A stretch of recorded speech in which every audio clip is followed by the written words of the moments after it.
My brother, my sister, interesting things are happening in this country. And I need us to open our ears clearly and eyes as well. Now, OSP has decided to summon the former finance minister who was elevated into a higher position after claims of corruption and malfeasance were leveled against him.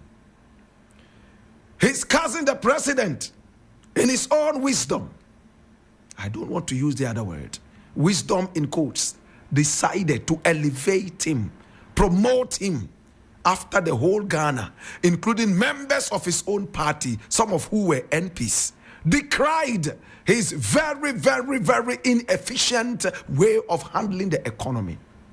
My brother, my sister, the arrogant president decided that every other person was wrong. He was the only person right alongside his own cousin, Ken Ofori Atta.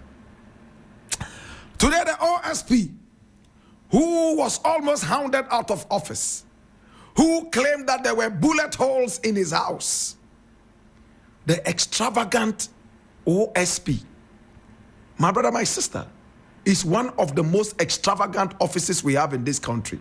Bulletproof cars, houses are also bulletproof, and so on and so forth. His team is a money guzzling team.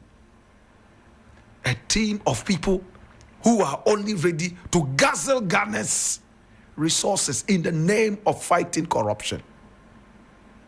I was a fan of this OSP until he turned the OSP's office into a money guzzling machine. Bulletproof cars worth several thousands of American dollars. My brother, my sister, all in the allegation that some people were after his life. Well, let's put that aside and look at the matter that is substantial right now. Very substantial to us. Very evidential. Very, very important to us. And what has been given to us in evidence. My brother, my sister. Now, the smoking gun is this. Ken Ofori Atta is not in the country. And he claims that he's out there for medical reasons. Number two, Ken Ofori Atta, my brother, my sister, has made it clear that he's out of the country not to return anytime soon. In other words, it is infinite. Thirdly, my brother, my sister, may I just say this? Ken Ofori Atta claims that he's out of the country for medical reasons. It's an indictment on this government. And when I say this government, I mean his government that just left power. My brother, no hospital in Ghana is able to treat whatever disease this man has. Remember in the days of COVID, he didn't see any Ghanaian medical person worthy enough to deal with his medical situation. He flew out of this country at a time that the nation was seriously hemorrhaging. These are the people who are very quick to quote Bible verses, holier than thou, holier than the Pope.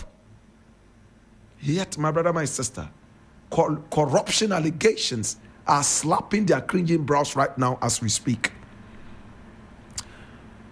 Samuel Okudzeto Ablakwa, Honorable Member of Parliament for North Tongue, has made it clear before they became, the incumbent right now.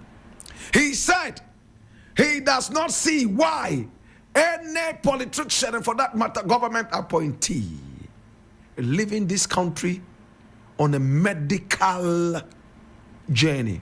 In other words, medical tourism. My brother, my sister, what happened to our numerous hospitals? Why don't these so-called big men who we voted into power and who we pay with our tax money don't have any respect for the Ghanaian doctor? All of them are running out of the country to treat common sicknesses and diseases like catarrh. A lot of them are running out of this country, my brother, my sister, with no respect for any hospital in this country.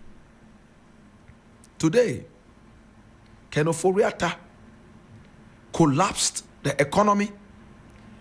And anytime we agitated, he quoted 2 Bible verses, and all of us, being so religious yet not spiritual, will keep quiet because this is a man who believes in the Bible.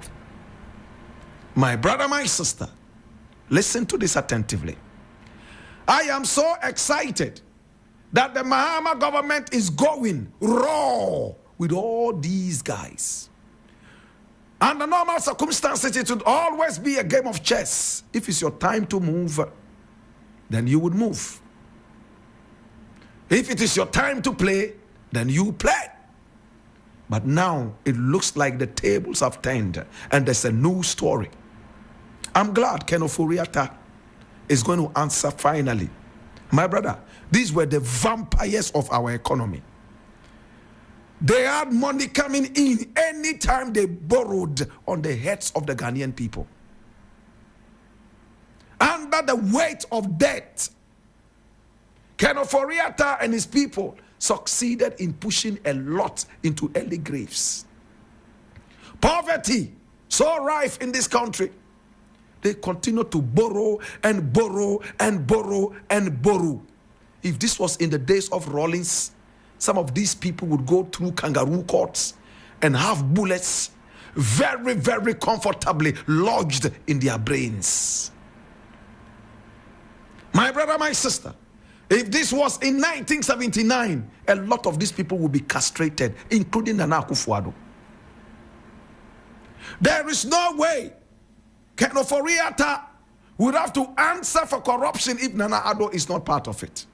After all, when everybody was crying that the man was inefficient and for that matter should be kicked out, Nana Addo decided to promote him under pressure. Therefore, whatever lashes he's supposed to get, Nana Addo should be part of this. It doesn't matter how old. Even if Nana Addo is 170 million years, he still can be flogged. After all, corruption has no... What's the word? My brother, my sister, corruption has no excuse. I congratulate the OSP. Run after this and deal with it. As for Ken Ofori Atta not returning to this country, my brother, don't let it be an excuse. He's in America. Trump is very happy to return him here anytime. One of the things I like about Trump, just write a letter to the American people and tell them that there's a corrupt individual that you're running after. Trump will put him in a private jet, deliver him signed and sealed to you in good condition. I want to see some of these people suffer for what they did to the ordinary Ghanaian. But as we are running after the big weeks, let us not forget about this other lady who ran out also on the same allegation of corruption. She ran out and she said she was going to a hospital to treat her sickness, also in America. Do we all remember who I'm talking about? The Maslock lady. Let's not forget all this. Nana Akufo Addo's government promised that the lady will be brought back into the country to be tried. They were just lying to Ghanaians, such dirty liars. I leave it here.